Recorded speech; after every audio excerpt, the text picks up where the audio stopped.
merë një mik i imi nga Zvicra dhe më thot Zen, tha, si je, thash mirë.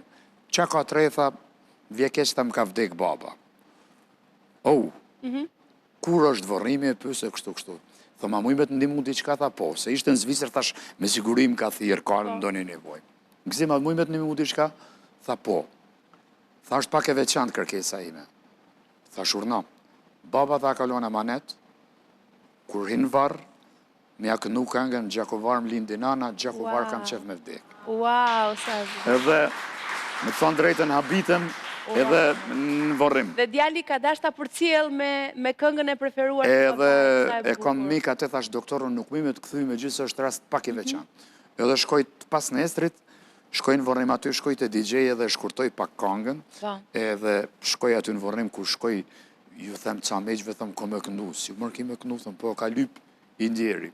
Edhe dal aty këndoj, vdi që ka qenë shumë njeri respektum, akademik, sepse ne Gjakovart jemi pak fanatik qytetit tonë. Edhe a i ka jetu në Prishtinë, do me thonë Prishtina i ka 100 kilometra. Për sa herë takoj Sharametlin, kur shkojsha në Prishtinë, flitsha edhe flit ke thuti, jom shku në Amerikë me një gërbeqar që është në Amerikë. Aq kishte nostalgji për Gjakovën.